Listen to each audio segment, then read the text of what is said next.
The interesting thing with a performance slump is that it's difficult to pinpoint a specific cause for an extended period of poor performance. The ongoing struggles at Old Trafford continue to make the headlines, and we are exploring the mental aspect involved. There is, of course, the small matter of the resumption of Premier League football with the arrival of Brentford in the northwest, on top of the never-ending Erik ten Hag debate. That and more on the latest episode of your Theatre of Red.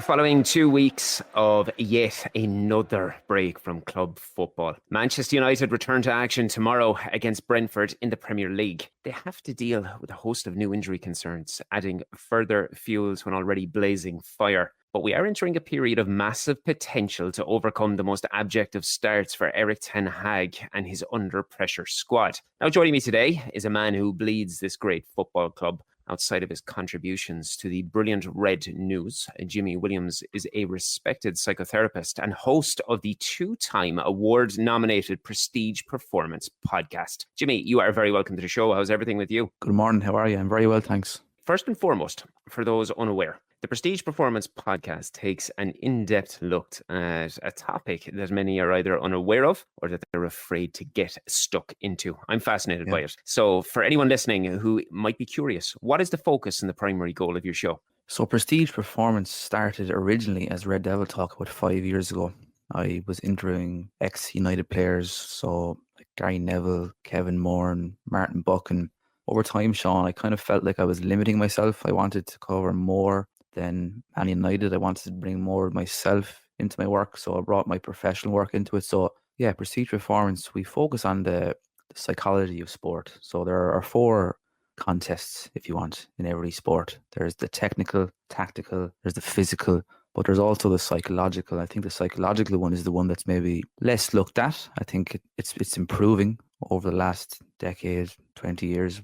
So I speak to people about the psychology of the performance. What are the thoughts that they have that make them stressed, that make them anxious? How do they deal with anxiety? What's their worst fears that might happen in performance? How do they deal with these fears? How do they dial back the stress? So it's fascinating. I'm obviously biased because it's my job, but I've been very lucky. I've spoke to some fantastic people, Premier League winners, world champions, Olympic gold medalists. So I've been very fortunate that people have given me their time. So yeah, no, I have enjoyed it. It's been great. For anyone who hasn't listened to it, you got to get on that. I know we're on my own podcast here at the moment, but this is something that offers an entirely different dynamic, a different perspective. I always think there's this fine line, Jimmy, between an appreciation of the difficulties involved in being a well-paid athlete in the media spotlight and this absurd idea that, oh, well, they're earning millions, so they're supposed to be able to take abuse. It comes part and parcel with their role. Let them cry into their money. And when we consider professional athletes, the necessity to harness the mental game is a primary goal. And that's ever before fixating on the physical aspect of whatever particular discipline or sport they're involved in.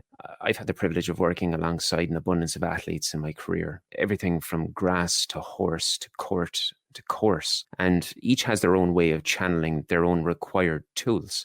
We hear regularly about the evolution of sport and nonsensical debates about whether or not a player from the 60s could hack it in today's game. As a professional who focuses on mental preparation and the psychology of athletes, how does this evolve on a perennial basis? I think at the basic level, we need to educate individuals on what's going on in the brain and the body when we feel anxiety, when we feel stress. How can we dial back this stress? I think we are getting better. We're normalizing anxiety for athletes.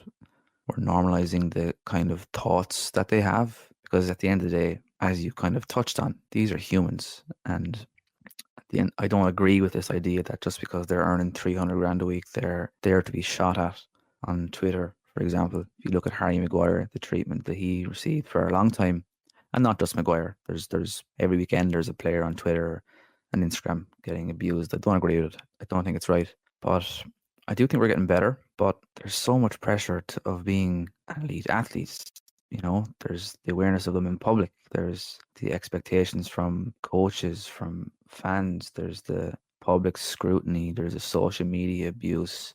Obviously, in the elite environment, there's greater competition for selection. So there's less places, which increases the opportunity or the possibility of deselection being dropped. So all these things, the research shows that they can lead to feelings of anxiety, depression, feelings of inadequacy, self-doubt. I know the German teams are very good at it. They have sports psychology incorporated from the age of 9 or 10. I think the English leagues are catching up. Most English teams now have a sports psychologist on board. I know United have one. I think it has to start early, workshops about, the stress of being an elite athlete, the stress of transitioning from youth team to maybe senior team. But the coaches have to be informed too. So that also requires the coaches to have education, to teach coping strategies, to equip them with the knowledge to impart to these players that the potential stressors that might pop up for them. Focusing specifically then on the melting pot that is Manchester United, something that you're obviously very passionate about yourself. It is the media's greatest friend, and it's a channel for endless negativity and sensationalism. Mm. I mean, we have endless examples of monumentally talented footballers who have failed to embrace the mental trauma that comes hand in hand with playing at Old Trafford. Yeah. You don't even have to go back too far. Take examples like Jadon Sancho, a massively talented technical footballer who has struggled to embrace an elite mentality throughout his career, hence the catalogue of notable issues about his lack of preparation and his inevitable failure to live up to his potential in the Northwest. But you've mentioned Harry Maguire, and another player who's become a whipping boy for media and supporters on an annual basis is Marcus Rashford. Yeah. Maguire obviously showed that he has a far more complex portion of his characteristic and his mental fortitude to be able to completely abolish the sense of media and supporter backlash that he received, because he's shown time and time again that he has come back stronger. We're looking at a footballer that last summer was, by all accounts, on the verge of signing for West Ham United.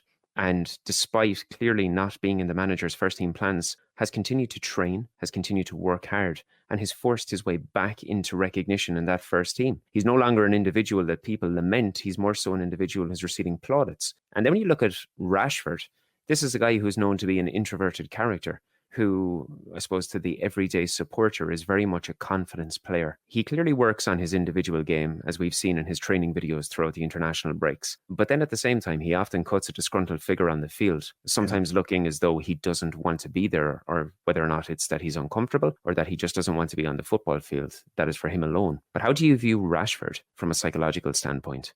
And are there avenues that you see for mental improvements on his side? Yeah, it's a good question. I would start by saying I agree. I think Harry Maguire deserves a tremendous amount of credit for kind of bouncing back. I think it's really admirable. I do think it would be unfair to maybe compare Maguire to Rashford or Rashford to someone else or me to you, because everyone's different. Everyone's going to perceive social media criticism in a different way. To the extent to which it might affect you might not affect me. And the same might be true of Maguire and Rashford or any other player. I suppose the interesting thing with a performance slump is that it's difficult to pinpoint a specific cause for an extended period of poor performance. That's why this fascinates me so much. And the research supports this idea. It's very difficult to pinpoint one specific cause. The research does show me that there are possible factors that might contribute, such as physical difficulties, injury. There's obviously the psychological factors that you mentioned. So possibly declines in confidence, feelings of self-doubt. There's behavioral problems, maybe not maintaining the routine that's required to be an elite sports person. There's environmental factors, so the climate, the motivational environment one is in. So all of these, I suppose, when you throw them into the pot, could contribute to a performance slump. If I was to speculate, I think it would be a mixture of environmental factors and psychological factors. He looks very low on confidence. He doesn't look like he is enjoying his game. He doesn't look like he wants the ball either. That's so sad, because United is the biggest team in the world. It's a privilege to play for this team, and it looks like the enjoyment has been sapped out of his performance. I do think there's room for improvements. I think in my work, I've met many players who would experience a performance slump, and it's difficult. It takes time, but it ultimately it depends on how they perceive it too. So do they perceive the performance slump as a threat, Shaun, or do they perceive it as a challenge? So the manner in which they kind of appraise this experience, that influences the degree to which, they will experience frustration, anxiety, helplessness, self-doubt, feelings of inadequacy. So I would teach people to kind of try to reframe or restructure their appraisal of the performance slump, i.e., from a threat to a challenge. But what can happen is, and I see it so much with Rashford, it can lead to what I would call a safety behavior. So a safety behavior is something we would engage in to kind of prevent our worst fear from happening. So, for example, our fear might be being judged negatively by others, i.e., coaches, fans, teammates. So to prevent that from happening, we might engage in a safety behavior. I see Rashford all the time. He gets to the byline. It looks like he's thinking of taking on his man, but he kind of turns back. He looks like he's playing within himself. He plays the easy pass. That's not a criticism of Rashford, it's just an observation. But what that can do then is it can further amplify the thoughts that might be contributing to the difficulty he's experiencing. So this behavior contributes or maintains the performance slump. It can maintain the emotional consequences. Obviously, I don't know Rashford, haven't spoke to him, but I suppose some emotional consequences, as we mentioned, anxiety, frustration, helplessness. So the first thing you would look at, I suppose, is a bit of education around the factors that could be contributing to the performance slump. You would be doing a bit of education around safety behaviors. And over time, you're trying to build in small little mental tools to address the performance slump. One of the things that I think is very relevant to the talking point right now, because it occurred in the last couple of days, was Benny McCarthy's interview over in South Africa. And obviously has a lot of recent material and information that's relevant to this existing squad and to the players. He spoke about a lot of things, but when he touched on Rashford, it really drew massive emphasis on this ongoing factor that we see with young footballers. And I'm not necessarily referencing Rashford as a young footballer today, but more so as we've seen the progression throughout his career. And you've seen it with various other young individuals that are at the football club. And it's about who you surround yourself with. Yeah. It's taking a situation where individuals, they get accustomed to being told what they want to hear instead of what they need to hear. And Benny McCarthy alluded to that because he said he was just a straight shooter. And he didn't have an affiliation with Rashford in that I'm just going to continue telling this guy what he wants to hear. No, I'm going to just be blunt. I'm going to be honest with him. And I'm going to tell him what he needs to hear. Not what he wants to hear, but what he needs to hear. Yeah, I mean, Rashford obviously had that scintillating season, not last season, but the season before when he hit 30 goals, 10 assists. Yeah. And McCarthy played a huge, huge part in that. And he just put it down to straightforward thinking and ensuring that the group that you were in and the social circle that you're in are not afraid to tell you something that might come across as damning initially, but is ultimately beneficial in the long term. As a whole, not just Rashford, but individuals within that struggling squad. Just how vital is that? And then how much of that can you apply to the managerial and the coaching team to ensure that that is the case? I do think it's important that you surround yourself with the correct people.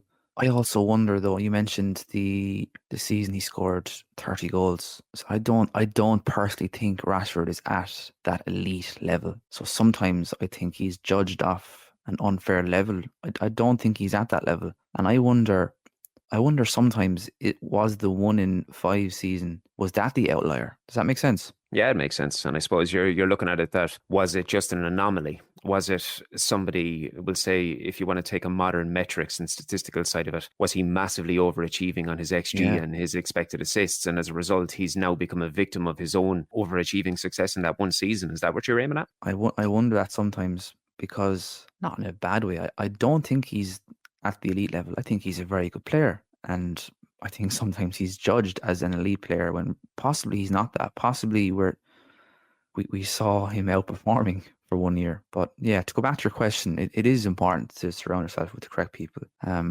Which brings us on to the manager. Is the correct manager in place? I don't think he is, Shaun. I don't think he is. I don't think Erik ten Hag is the answer to what United are looking for. I don't think he is going to get them to where they want to be. It's unfortunate. I hope I'm wrong, but I don't see the evidence to suggest that United are any closer to where they want to be. That opens up a dynamic conversation then that you can also attribute to that conversation that Benny McCarthy had. Because not only did he discuss Rashford, he discussed Ten Hag. He made it very, very clear that when asked about the particular situation that we've just arrived at right now between you and I, he was asked who is the right man to lead him forward. And he has got no stock in the game. He's got no affiliation to Erik ten Hag. Maybe just recency bias that he's there, but he has no reason to stay loyal to the man because he's not contractually obligated to do so. And in his own words, he said that unless you can get Pep Guardiola in, I don't see who else is going to be more suited for this position. You expand it then and you look at Ineos's best-in-class backroom team. And I know there's a talk about Omar Barada and Dan Ashworth not being in place to be able to oversee and sign off on the decision to keep him there and to prolong his contract for another season. But I also think it's a little bit foolhardy to believe that these individuals who are on the cusp of beginning work in Old Trafford didn't have some sort of a say in the background. It's all about a legal side of it that they can't do so. I think it's very easy to look at this situation and to say the team is underperforming, the players are underperforming, it's the manager and the coach's responsibility to be able to achieve this, and ultimately you can't sack the squad, you can sack the manager, and that's always the easy thing to do. But maybe it's a form of romanticism that I get lost in. But I do like to believe that if you can have a proper footballing hierarchy in the background and a proper structure with a proper project, Erik ten Hag didn't become a bad manager overnight, Jimmy. You know, this is a manager that, as I stated last week with Callum McFadden, if he was still at Ajax and we were searching for a manager in the summer, Ten Hag most certainly would have been top of the list to come and take over the hot seat. So I do think there's an awful lot of variables in the background that can affect not only the management and the coaching team, but can also affect the players. I mean, we've spent 20 minutes now discussing the mental aspect of this and how individuals respond differently to social media and to mainstream media's reporting of a particular situation and damning reports on individual performances. I don't think a manager can truly combat that in the melting pot that is Manchester United. And I do think in certain occasions, you do have to kind of just bite your lip and just maybe roll the dice and hope that a project is going to come to fruition. I know a lot of people might think that that's naive thinking and that ultimately you're at a point of the season where you could have severed ties with the manager, made a change and salvage the season. But then at the same time, that leads me into an open end of a conversation where we're only 7 games into a Premier League campaign. You know, there's so much football left to be played.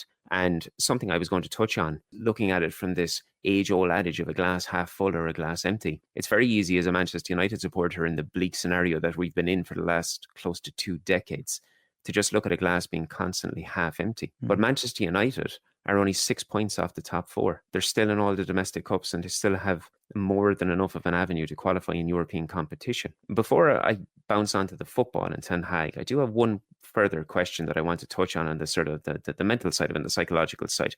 And I want to expand the conversation to focus on the team as a whole. And that will also include the managerial side. And this is a group that are finalising preparations now ahead of tomorrow's 3 p.m. fixture at Old Trafford. They have the knowledge that they are statistically and factually the most underperforming Manchester United squad in the history of the Premier League at this stage of the season. Yeah. So we are now looking at the definition of elite athletes, guided by a man who has won silverware in each of his last 5 seasons in England and the Netherlands. And he was seconds from a place in a Champions League final. So how do you motivate this group to get past this moment in their careers? Or will the knowledge of their current downfall in position and stature be enough to get that required motivation? How do you motivate them? That's a very good question because they don't look motivated, do they? They don't look like they're responding to whatever he's trying to impart. So that's a very good question. How do you motivate them? I mean, from a psychology perspective, when things are really going badly, when players are really struggling, I would always teach teams and athletes to kind of really, really strip it back to basics. So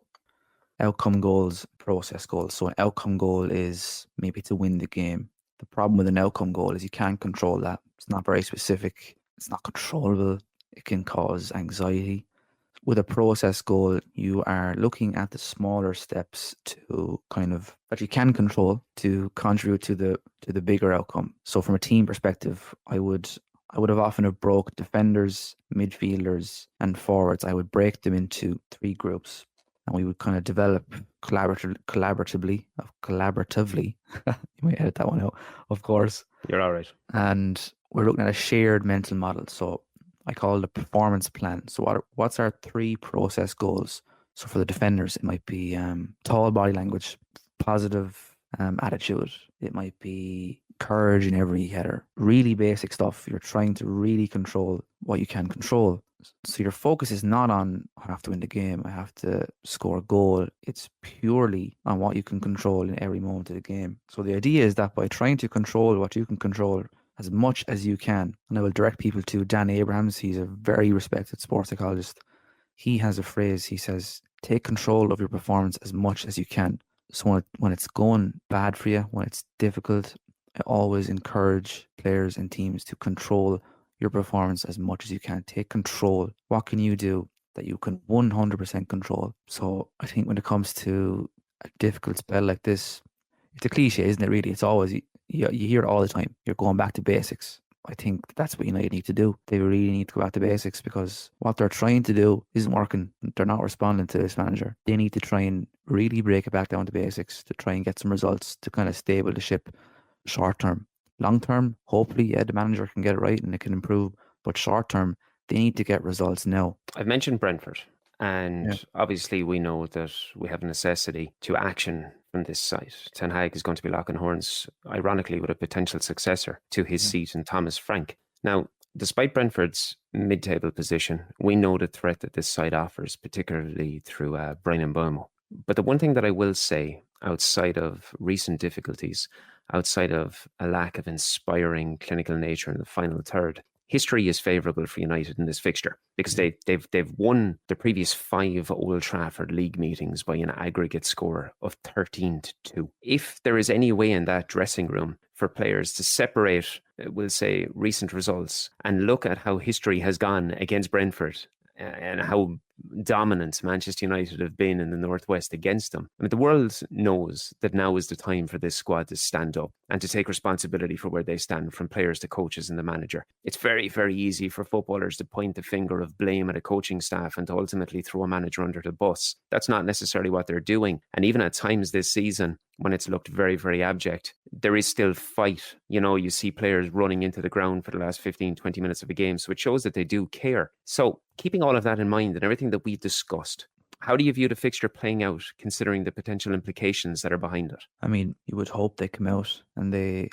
can get a result. I think their confidence is probably very low, I would say. I think Brentford will be licking their lips at this fixture. I think Brentford will be excited to rock up to Old Trafford and they will fancy it. And it's up to United to kind of to show a different side, really, to show that they are behind the manager. But how do I see it playing out? I mean, based on recent performances, it's hard to argue, that it's going to be any better. Now, that might sound negative, but I'm an evidence guy. It's probably my CBT training, but looking at the evidence, where is the evidence that United are going to drastically turn around their form and drastically improve their situation? And I don't see it. I don't see it's there. I don't see where the goals are coming from. That is my main concern. This team, I do not see where goals are going to come from. They've only scored, 5 goals in 7 games. There's teams below them who have scored more goals. I think the goalkeeper has improved. I think he's good. I think the back line will, I think they're looking a bit more solid. The midfield, I think we have the ingredients there to piece together a good midfield. We have the players. I don't think we've worked out which maybe personnel or system is best for them yet, but I don't see where the goals are going to come from.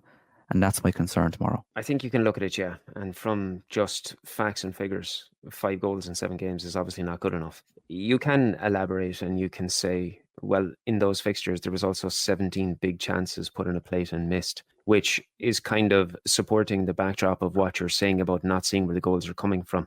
But allow me to maybe put a grenade into the middle of it for you. Sure, go for it. We'll say Rasmus Højlund, for example, who, despite a very, very difficult start to life in the Premier League, was amongst the very, very best in the league come Aston Villa in December until the league's end. I believe, off the top of my head, he achieved, was it 10, 11 goals and 3 assists and something like 15 appearances up to the league end. He was only behind Erling Haaland in terms of conversion. And in his actual chance conversion rate, he was only behind Alexander Isak in terms of the top 20 scorers in the league last season. He was a huge loss from pre-season. Got that goal against Arsenal in America, got injured, and he was a huge, huge loss toward the start of the season. Then you've got Joshua Zirkzee coming in.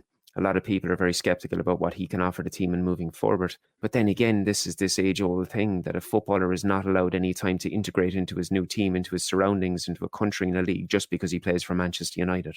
And he's a young player. And he's a young player as well. Marcus Rashford, whether or not you want to believe he overachieved his ability in that one particular season, take the other seasons where he's regularly achieved either close to or above 20 goals in all competitions in a season. So he has the ability to score and assist. When you have a side that is not creating opportunities, that is when I would truly worry. If the side were completely abject in the final third and there was no chance creation coming to fruition, we scored 5 and missed 17. So there is plenty of opportunities being created, and all of that is occurring while our talisman and our greatest creator in Bruno Fernandes is enduring his worst bout of form in a Manchester United shirt. I've recently written a breakdown of the schedule up to the next international break in November, which I also think is absolutely absurd. The amount of football is going to run perilous on footballers with injuries. But with Brentford starting tomorrow, there are 6 further fixtures across the EFL Cup and Europe. Now, I appreciate that there is no such thing as an easy fixture at the highest level of the game, and I would never insinuate that it's a guaranteed 7 from 7. But on paper, this is a run-in that could transform the outlook of the side's season and change the perspective across the entire disgruntled supporter base. Because following Brentford, you're off to Turkey to face Mourinho's Fenerbahce. After that, you head down south to West Ham. And then you have a League Cup last 16 meeting at home at Leicester, who are having their own struggles. That's the first of 4 home ties in this 7-game spree that sees Chelsea arrive after Leicester. And Chelsea have as many Jekyll and Hyde characteristics as we do. It's just they have Cole Palmer, who's firing on all forms at the moment, so he's getting them over the line in certain situations. You then have Greek side PAOK, and then a second meeting with Leicester in the Premier League to finish off a 7-game run. As I said previously, many have chosen to take a glass half-empty perspective with this season. But to play devil's advocate, as I generally try to do, not intentionally, it just seems to seep out and I can't control it. We're only 6 points outside of the top 4. And while there is nothing guaranteed, a victory tomorrow can supply that momentum, that huge word we're talking about, ahead of what is a favourable run on paper. So when we consider the psychological side on top of the schedule, just how big a role does momentum play going into this game and out of that into that 7-game spree? Well, it's everything. Momentum is everything. Wins give you belief.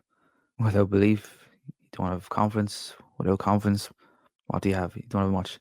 So momentum is everything. Tomorrow is a good opportunity. They're at Old Trafford to kind of change the direction of travel if you want a little bit.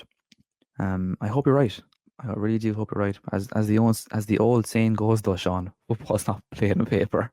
Yeah, this is very true. And as I said, there's many times people on social media have attempted to attack me for maybe being deluded, but it's never that. I see what's in front of me. I'm not this, I suppose, weakly lunatic who tries to ignore what's happened in the previous weeks and months. I can see the obvious issues there. I just try to look at perspective and I try to take a pragmatic view to everything. And that's why last season I was so vocal in offering, we'll say, channels of support towards the management team, because I looked at the amount of variables that were playing out off the field. Everything from the sale of the club to uncertainty for players to I always said what could have been damage being caused in the dressing room on a daily basis with the uncertainty that was occurring off the football field. But obviously injuries was a huge, huge part of that. At the time of recording right now, we have not yet received clarity about the full list of injuries for Ten Hag tomorrow, but there is ample suggestion that we're now going to be without Kobbie Mainoo and Manuel Ugarte alongside Harry Maguire, and the continued absentees of Mason Mount, Luke Shaw, Tyrell Malacia, and obviously, Nasser Mazraoui is going to be missing for several weeks following his minor heart surgery. And that said, as doomy and as gloomy as that does sound, there is plenty of quality in that squad. And barring the lack of an available left back, which is just an atrocious issue to be in 2024, we have enough quality in that squad to command a game at Old Trafford against Brentford. So I'm going to put you on the spot. How do you see it playing out? I'm going to be positive, Shaun. I'm going to go for a 3-1 win because I genuinely hope I'm wrong. I don't get any pleasure from sitting here and telling you that I don't think Ten Hag is the answer. I hope Ten Hag proves everyone wrong, and I hope they have a fantastic season. I genuinely do. I'm not one of those fans who kind of takes pleasure out of being right. I hope he gets it right more than anything, because we've had 10 years of suffering. The danger, I think, rightly or wrongly, probably wrongly, is that Ten Hag is only ever going to be 1 or 2 games away from having his position questioned, because I don't believe Ineos wanted him there anyway, if I'm being honest. I don't believe, you used the word best in class previously in the conversation. I don't believe Ineos believe Ten Hag is best in class, because if they thought that, would they really have been looking for other managers? And I think he's there because they couldn't find one, not because they believe he's best in class. So because of that, I think we're seeing what was inevitable, really. A slow start. The questions are starting. Like, people are looking at Ineos. There's whispers around Ineos. And I think that was inevitable. I think that's going to go on for a while. Every time United aren't going well, the camera's on Van Nistelrooy. I think they've set themselves. I think they've set themselves up in the position where it's going to continue to go this way. He's only ever going to be 1 or 2 games away from being under serious threat, I think. But to go back to the original question, because I've deviated, sorry about that. I'm going to be positive. I'm going to go for a United win tomorrow, and I really do hope it's the start of, I suppose, a change in trajectory. Deviation is all part and parcel of speaking with me on this podcast, because that's what it's all about, Jimmy. It's about elaborating on points and opening up. I understand what you're saying, and it's a very, very good point about being 1 or 2 points or 1 or 2 games away from scrutiny and media jumping on you about a potential sackmongering agenda. I don't know whether it's fortuitous or whether I was just completely unfortunate at the time, but my very first game was against Crystal Palace when Pete Molyneux held up the banner lamenting Alex Ferguson and saying "Ta-ra Fergie." Yes. Ever since then, and you're talking the late 80s into the early 90s, a manager can win the Premier League with Manchester United, not necessarily start great in 2 or 3 games the following season, and the knives are out. So whether or not that is Erik ten Hag, whether it's Jose Mourinho, Louis van Gaal, Ole Gunnar Solskjaer, I know Thomas Tuchel is now gone, but it doesn't matter who is in that hot seat. They are always going to have daily and weekly scrutiny, because it's as simple as what Henry Winter said on this very podcast. Regardless of what individuals say about Manchester United, any sports writer will tell you that Manchester United generates twice the amount of traction as any other football club on the planet. And unfortunately, negativity sells, Jimmy. That was a fantastic chat. I really enjoyed every bit of it. If anyone wishes to get in contact with you, my man, what is the best way to do so? The best way to contact me is probably by email. So jimmy.williams@outlook.ie. I do a lot of work online via Zoom, via Microsoft Teams, psychological skills training for athletes, psychotherapy for sport and performance anxiety, performance slump, as you mentioned. So yeah, email is probably the best way to contact me. And what have you got coming up over the coming weeks outside of the norm? Is there anything enlightening coming on in your section of the world? I'm very busy at work at the moment. I'm always challenged every day with a new kind of situation. So every day is a challenge. Every day is exciting. Work is good. I'm enjoying it. I'm hoping to get back into the podcast. I haven't recorded in a while, purely because of professional commitments, not because of lack of interest. So that's something I'm hoping to get back into. But yeah, to be honest, on a daily basis, I'm challenged and I enjoy it. So yeah, I'm very lucky. Well, that's good to hear, my man. And as I said, it was a pleasure speaking with you. As always, anybody listening, you can get me at Shaun Connolly 85 on Twitter. And be sure to follow the pod and the site across every social channel at theatre_of_red to stay up to date with everything we do. And also, if you're still here, please drop a review and subscribe to be the first to know about our latest episodes. Enjoy the football on your weekends. Catch you all next week. Up the Reds.